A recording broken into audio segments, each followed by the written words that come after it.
Bonjour cher public, étudiants et professionnels. Dans la présente vidéo, je vais présenter l'étude financière. Donc l'étude financière est l'occasion de dévoiler votre talent de financier et de vous baser sur votre degré de maîtrise de la comptabilité générale pour essayer de présenter un scénario ou plusieurs scénarios qui vont vous permettre de démontrer que votre projet sera rentable et qu'il pourra satisfaire les attentes à la fois des consommateurs, à la fois des actionnaires, les investisseurs et éventuellement les bailleurs de fonds. Et en cas de besoin, donc les attentes d'un fonds d'investissement. Donc, dans un premier temps, il faut préparer les bases à l'élaboration de votre étude financière. Donc les bases, c'est la préparation à la fois du tableau de la dépense d'investissement. Ce tableau de la dépense d'investissement devrait mentionner tous les éléments clés que vous allez mobiliser pour produire le lancement de votre projet. Là, vous aurez besoin d'engager des frais de constitution qui vont intégrer à la fois les différentes formalités juridiques que vous avez besoin d'observer, certificat négatif, vous avez besoin de faire votre affiliation à la CNSS, vous avez besoin de retirer votre identifiant fiscal, etc. L'étude de marché que vous allez faire et qui va être un préalable au lancement de votre affaire. Donc tout ça, c'est dans le cadre des frais de constitution.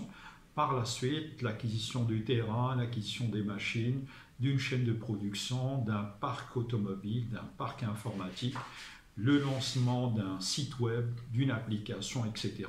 Tous ces éléments devraient être prévus dans le cadre du tableau de la dépense d'investissement, auquel on va rajouter la variation du BFR pour à terme déterminer la dépense d'investissement actualisée. Donc, si d'un côté vous avez réussi à tracer la dépense d'investissement actualisée, la deuxième étape est d'identifier le tableau des cash flows futurs actualisés, c'est-à-dire quelles sont les recettes futures que va générer votre projet. Et en faisant en amorçant ces deux étapes, la détermination de la dépense d'investissement actualisée et la détermination de la somme des cash flows nets actualisés, vous êtes en mesure de déterminer la VAN, donc valeur actuelle nette, qui correspond à la différence entre la somme des cash flows nets actualisés et la dépense d'investissement actualisée. Vous pouvez aussi déterminer le DRS, délai de récupération simple, au bout de combien de temps les investisseurs peuvent récupérer leur investissement. DRA, délai de récupération actualisé, là nous allons prendre en considération la variable de l'actualisation, c'est-à-dire nous allons prendre en considération la variable temps. Comme vous le savez, la monnaie, donc, elle se déprécie au fur et à mesure que nous avançons dans le temps.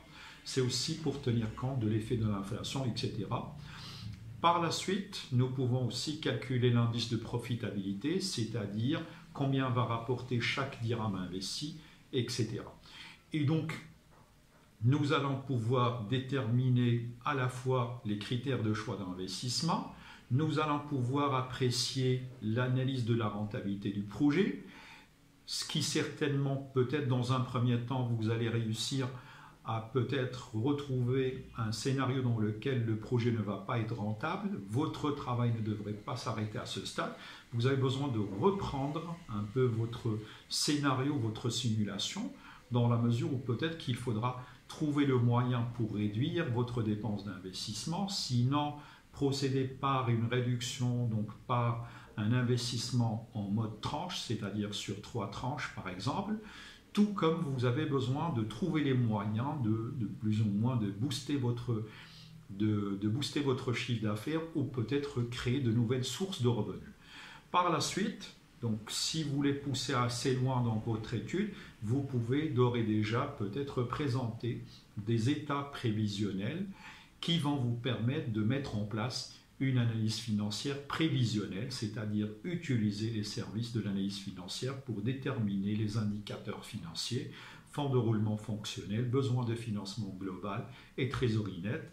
Vous pouvez aussi faire appel à la méthode des ratios pour valoriser l'avancée de l'entreprise dans le temps et donc inscrire votre analyse sur une période de 3 ans pour voir comment vont se comporter les ratios de liquidité, les ratios de rentabilité, les ratios qui vont vous permettre de mieux gérer votre besoin en fonds de roulement. Vous pouvez aussi permettre aussi de tracer quelle serait l'évolution financière du patrimoine qui va être engagé dans l'entreprise, etc. Merci de votre attention et à la prochaine vidéo.